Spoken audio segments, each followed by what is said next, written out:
السلام عليكم ورحمة الله وبركاته. ازيكم يا حبايبي، عاملين ايه؟ يا رب تكونوا بخير وفي احسن صحة واحسن حال، اللهم امين. طبعا احنا داخلين على الشتاء، والشتاء يبقى لازمه عدس. وشوربة العدس هنا بتعمل عامل خطير، بتدفينا ومليانة بروتين كمان. تعالي ونقولك على اسهل واسرع طريقة واحسن طريقة تعملي بيها فتة العدس. انا هعمل لكم النهارده فتة عدس. اول حاجة انا بجيب العدس بتاعي حوالي ربع كيلو، واغسله حوالي 5 مرات. العدس لازم تغسليه كويس جدا. وبعد كده معايا طماطمتين اتنين بقطعهم شرايح، ومعايا كمان حوالي جزرتين اتنين كبار برضو بخرطهم، ومعايا بصلاية بقطعها برضو شرايح. وطبعا عايزاه يبقى أطعم وأطعم، اعمليه بأي شوربة عندك. لو عندك شوربة فراخ، شوربة لحمة، شوربة بط، اعمليه بالشوربة دي. بجد بيفرق جدا، والله العظيم بيبقى طعمه خطير. ومعايا هنا حوالي 4 فصوص توم، وكل ده احطه على نار عالية. واول ما يغلي مني لو طلع ريم كده على الوش حشيه، وبعد كده وطي النار عليه لحد ما يستوي كله مع بعضه كده. ممكن يقعد حوالي نص ساعة لساعة، وكل ما يقعد اكتر على نار هادية كل ما يبقى العدس بتاعك احلى واحلى. ودايما تزودي فيه الجزر. الجزر بيدي لون وطعم برضك خطير للعدس. لو عايزة لونه زي ما انتي بتشوفيه كده في التلفزيونات وفي البرامج، العدس هو الجزر اللي بيديله اللون الخطير بتاعه. يعني دايما تكتري الجزر بتاعه. يبقى احنا احتاجنا ايه؟ حطينا طماطم، حطينا بصل، حطينا جزر، حطينا توم، وعملنا بالشوربة. لا طبعا لو ما عندكيش خلاص عادي ممكن نعمله بمية، بس طبعا يفضل نعمله بشوربة. بيفرق بيفرق بيفرق. وبعد كده ما يستوي معاكي حوالي ساعة، ساعة الا ربع على نار هادية، تطفي النار وتسيبيه يهدى شوية، وبعدين تفرميه في الخلاط او اي حاجة عندك. المهم تنعميه زي ما انتوا شايفين كده.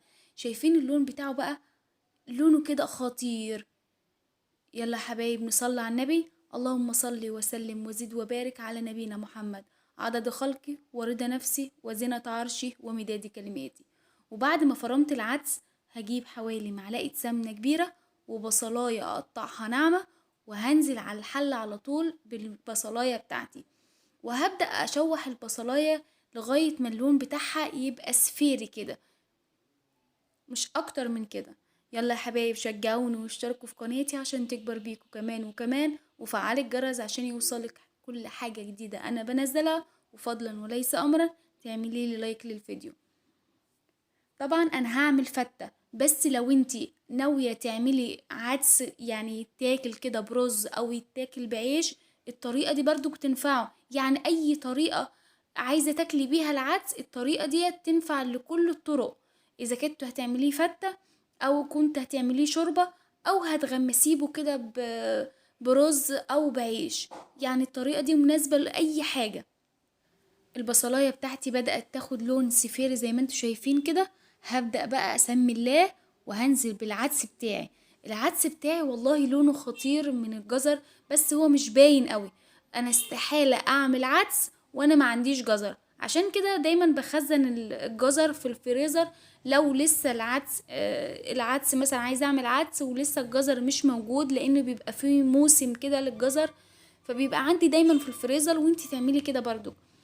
ما تكوني محتاجاه تعملي شوربة او شوربة خضار او اي على بسلة ولا اي حاجة، ما عندكيش جزر، لا خزني وطلعي، بيبقى زي الفل بجد. دلوقتي احنا خلاص حطينا العدس، طشينا العدس على البصل. هبدأ بقى اتبله. العدس بيموت في الكمون. هنحط حوالي نص معلقة كمون، وحطيت حوالي ربع معلقة ملح، لان انا عاملاه بشوربة، كان عندي شوربة بط وفي نفس الوقت كان فيها ملح، فعشان بس العدس ما يكونش حادق منك خلي بالك من النقطة دي. وبعد كده هجيب العيش بتاعي الناشف. العيش ده احنا بنخبزه، بسم الله ما شاء الله، هو الرغيف حجمه كبير. انا بحاول اوريهولكوا هو حجمه قد ايه، بس بسم الله ما شاء الله حجمه حلو. فهبدأ اهرسه كده، اهريه اخليه حتت صغيرة صغيرة، افتفته بمعنى اصح يعني، عشان لما احمره بالزبدة يتحمر معايا ويطلع زي الفل. يلا حبايب نصلي على الرسول. اللهم صل وسلم وزد وبارك على نبينا محمد عدد خلقه ورضا نفسه وزنة عرشه ومداد كلماته، عليه أفضل الصلاة والسلام. هحاول بسرعة بسرعة كده هريه، هو ما بياخدش حاجة. عندك عيش ناشف أي نوع، المهم لازم يكون عيش ناشف، عشان لما تيجي تحمريه بالزبدة وتيجي تحطي عليه العدس يشرب معاكي. ما ينفعش عيش طري، ما ينفعش. بعد كده لازم نخلي العدس يغلي كده مع البصلاية حوالي ربع ساعة لتلت ساعة، عشان البصلاية ذات نفسها تستوي كده في العدس وتديله طعم وريحة جميلة. خلاص العدس بقى مية مية وخلاص هطفى عليه. هو كده يتاكل برز، يعني ممكن تغرفيه وتعملي جنب منه حبة رز، او ممكن تغرفيه حبة حادق جنب منه وتاكليه بعيش. كده يتاكل بأي حاجة، يعني هو كده خلاص ما عادش محتاج اي حاجة. بس انا صراحة انا بحبه فتة، بتبقى حاجة تانية. بجيب حوالي معلقة زبدة ومعلقة سمنة واسيحهم على نار هادية لغاية ما يسخنوا كويس، وبعدين اسمي الله وابدأ انزل بالعيش بتاعي. بجد والله اللي ما جربش فتة العدس يبقى فاته كتير. جربيها يا حبيبتي وانتي هتبقي من عشاقها. بجد انا عمري ما اعمل العدس الا ما اعمل الفتة دي. ودايما برضو بسيب طبق كده صافي، اللي عايز ياكل بعيش اللي عايز ياكل برز، وجنب منه حبة حادق بيبقى زي الفل. هبدأ زي ما قلتلكوا، هبدأ بقى اقلب العيش في السمنة والزبدة لحد ما ياخد لون دهبي كده مصفر كده. لازم ياخد لون معاكي، لازم العيش كله يسخن كويس جدا وفي نفس الوقت ياخد لون دهبي كده محمر. ما تستعجليش عليه، بس طبعا ايدك تكون بتقلب على طول، لان العيش هنا رقيق جدا وفي ثانية ممكن ياخد لون غامق واحنا مش عايزين كده. واول ما تلاحظي ان العيش بتاعك كله سخن وكله اتشرب من السمنة والزبدة، ابدأي بقى يا ستي فضي عليه العدس. طبعا العدس ما بيكونش تقيل قوي، وهبدأ بقى اغرق العيش كله بالعدس. دلوقتي بتشمي احلى ريحة. الزبدة مع العدس بتعمل حاجة تانية جدا. بجد لو اقدر اشممكو انا شم ريحة ايه دلوقتي مش ممكن، حاجة كده خطيرة.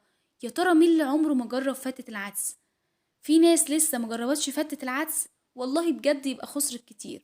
قومي جربي في الساعة دي، احنا محتاجين العدس يدفينا وفي نفس الوقت مليان قيمة غذائية. وطبعا يفضل الفتة تتاكل سخنة مولعة وجنب منها بقى طبق سلطة، وكلي يا ستي وحتة حادق وبألف هنا وشفا. وكده الفيديو بتاعنا خلص يا حبايب، ونشوفكم في فيديو جديد ان شاء الله لو لسه في العمر بقية. والسلام عليكم ورحمة الله وبركاته.